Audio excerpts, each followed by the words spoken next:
ሰላም እንዴት ናችሁ? ዛሬ ስለ ዓለም አትሌቲክስ ሻምፒዮና የተወሰነ ነገር እንድናነሳ ብዬ ነው ብቅ ያልኩት። የዓለም አትሌቲክስ ሻምፒዮና ማለት ከ20 ዓመት በታች ደግሞ የወጣቶች ብለን የምናነሳውን በቅርቡ በሂውጅን ኦሪገን የሚደረግ የዓለም አትሌቲክስ ሻምፒዮና አለ። እንግዲህ ከእግር ኳስ ወጣ ብለን ወደ አትሌቲክስ የተወሰኑ ነገሮችን እናንሳ ብዬ ነው። ያው እንግዲህ አትሌቲክስ ላይ የኢትዮጵያ ስማቸው ከፊት ከሚጠሩ የዓለማችን ሀገራት መካከል የምትጠቀስ ነች።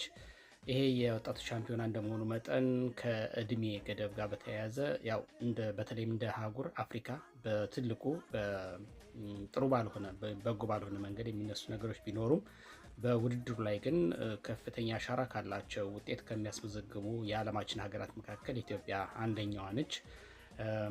እንግዲህ ባለፈው ከፔሩ ነበር የተዘጋጀው በ2004 ላይ በ2022 ወይም ደግሞ በ2021-22 በኮቪድ ዘመን ነው አስታውሳለሁ። ኬንያ ላይ በተዘጋጀው የዓለም ከ20 ዓመት በታች የዓለም አትሌቲክስ ሻምፒዮና ላይ ግን አጋጣሚ እኔም በአካል ይህን ውድድር የመዘገብ እድሉ ነበረኝና ከዛ በኋላ ፔሩ ተደረገ። አሁን ደግሞ ወደ ዩጂን አሜሪካ መጥቷል ይሄ ውድድር።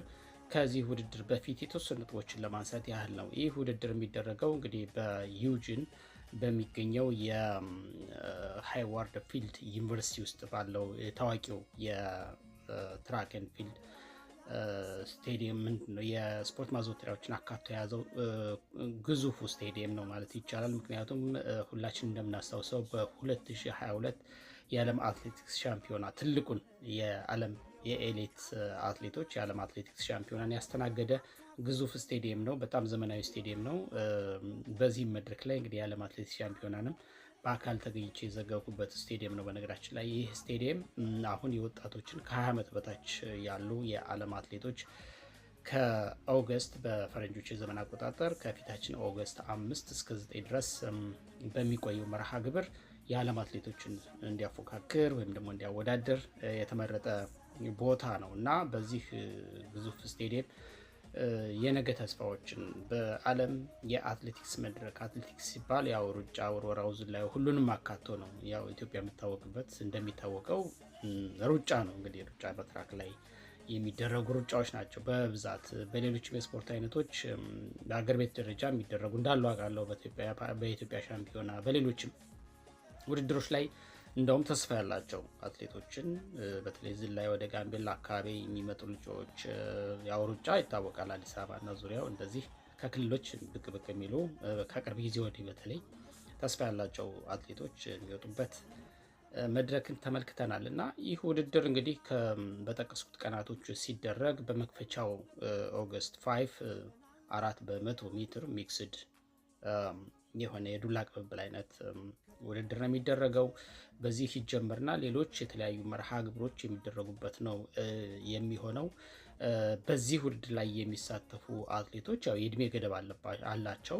ከ20 ዓመት በታች በ16 እና በ19 ዓመት መካከል ውስጥ ያሉ ማለትም እንደ ፈረንጆች የዘመን አቆጣጠር በ2007 እና በ2010 መካከል የተወለዱ ማለት ነው። ፓስፖርታቸው በዛ ልክ የተወለዱበትና ያላቸውን የእድሜ መጠን ወይም ገደብ የሚያረጋግጥ መሆን አለበት።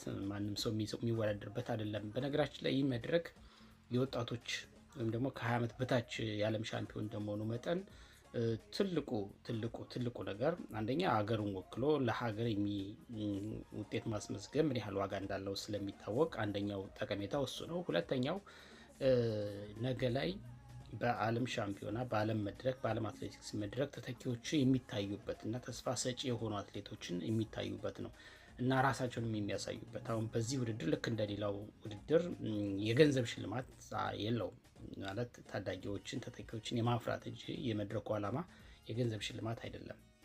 ግን ምንድነው በዚህ መድረክ ላይ ራሳቸውን ያሳዩ አትሌቶች በተለይ ሜዳሊያ ውስጥ የሚገቡ አትሌቶች በተለይ በኢትዮጵያ ኮንቴክስት ነው የማወራው ከዓለም ላይ ያሉ የተለያዩ ካምፓኒዎችን የወከሉ ማናጀሮች አትሌቶችን የሚመለመሉበት ለኮንትራት የሚበቁበት ጊዜ ነው እና ለእያንዳንዱ ወጣት ተወዳዳሪ በጣም አስፈላጊ የሆነ መድረክ ነው። በዚህ መድረክ ላይ ቢያንስ ሜዳሊስት መሆን ወይም ደግሞ ከ1 እስከ 3 ነው ማጠናቀቅ እንደ አስፈላጊነቱ 4ኛም 5ኛም ሆኖ እነሱ የሚያዩበት መስፈርት አለ እና ተስፈኛ ነው አትሌቱ ብለው ካመኑ እዛው ላይ ተገኝተው የሚመለምሉበት እና ለካምፓኒዎቹ ፌርማ እንዲያስቀምጡ ሁኔታዎችን የሚያመቻቹበት ነው እና በተለይ ለኢትዮጵያውያን አትሌቶች ለመላው አፍሪካ ማለት ይቻላል በዓለም ላይ ያሉ ጭምር በስፖርቱ በደንብ ማደግ መለወጥ ለሚችሉ በስፖርቱ ብቻ ሳይሆን ያው ፋይናንሻሊም ራሳቸውን በደንብ እንዲያሳዩ እድል የሚፈጥሩበት መድረክ ነው እና በዚህ መድረክ ላይ አሸናፊ ሆኖ መገኘት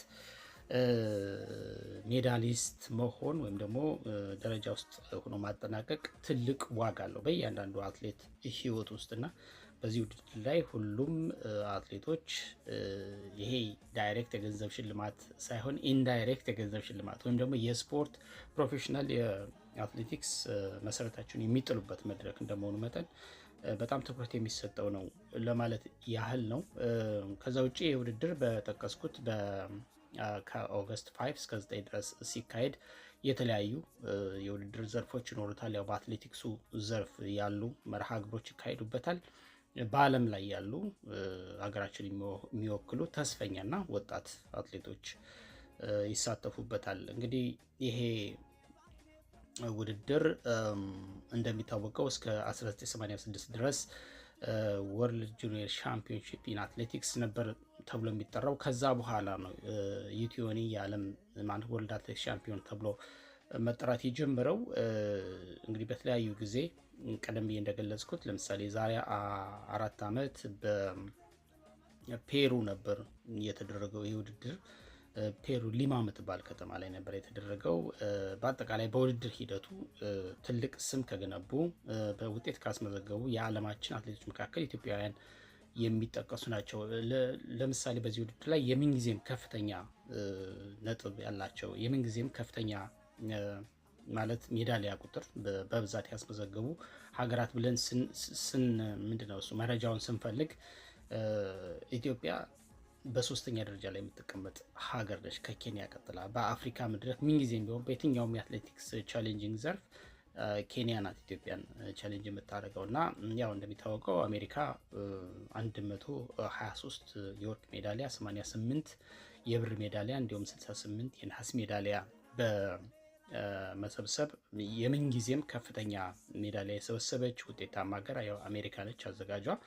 ከዛ ቀጥሎ ሁለተኛ ኬንያ ነች። እንግዲህ ዓለምን ሁሉ ቀድማ ከአፍሪካ አንደኛ ከዓለም ሁለተኛ ሆና የተቀመጠችው ደግሞ ኬንያ ናት። 92 የወርቅ ሜዳሊያ፣ 73 የብር ሜዳሊያ እንዲሁም ደግሞ 54 የነሐስ ሜዳሊያ ሰብስባለች። ከዛ ቀጥላ ሀገራችን ኢትዮጵያ ነች። ኢትዮጵያ 52 የወርቅ ሜዳሊያ አላት። በዚህ መድረክ በጁኒየር ሻምፒዮና ከነበረበት ጊዜ ጀምሮ እስካሁን ባለው 53 የብር ሜዳሊያ እንዲሁም 34 የነሐስ ሜዳሊያዎችን ሰብስባ ነው በሶስተኛ ደረጃ ላይ የምንጊዜም ውጤታማ ሀገር ሆና የተመረጠችው ማለት የተመዘገበችው በታሪክ ኢትዮጵያ።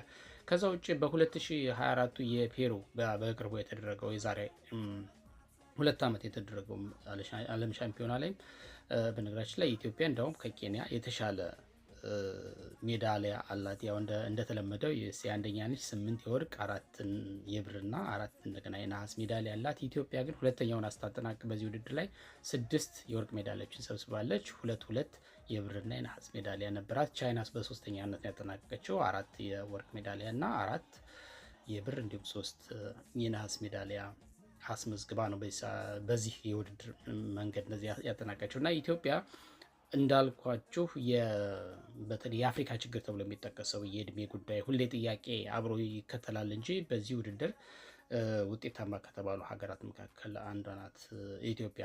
እንደውም ማስታውሰው በ2021-22 የኮቪድ ጊዜ በኬንያ ናይሮቢ በተዘጋጀው የዓለም ወጣት ሻምፒዮና ላይ ከተመዘገቡ ሪካርዶች መካከል ኢትዮጵያውያን ያስመዘገቡትም የሚጠቀስ ነው። በወቅቱ በ3000 ሜትር ታደሰ ወርቁ 7:42:09 የገባበት ሪካርድ ነው። እስካሁንም የተሰበረ አይመስለኝም። በ5000 ሜትር ቀደም ሲል አብርሃም ጭርቆሴ 13:08:57 አስመዝግቦት የነበረው በ2008 ጁላይ ወር ላይ በተደረገ እንደዚሁ የወጣቶች ወይም ደግሞ ከ20 ዓመት በታች የምንለው አሁን ዓለም ሻምፒዮና ላይ የተመዘገበ ነው እና እንደዚህ በግልም ደረጃ በቡድንም ኢትዮጵያ ውጤታማ የሆነችበት መድረክ ነው። በዚህ ዓመት ምን ሊታይ ይችላል ውልሲ የምናየው ነው የሚሆነው። በዚህ አጋጣሚ በስፍራው ተገኝቼ በሶሻል ሚዲያም ሆነ በየትኛው አማራጭ ለሚከተሉኝ መረጃ ሸር ለማድረግ ዝግጅቴን ጨርሻለሁኝ። የዛ ሰው ይበለን ለማለት ያህል ነው። ድል ለኢትዮጵያ፣ ድል ለሀገራችን ለማለት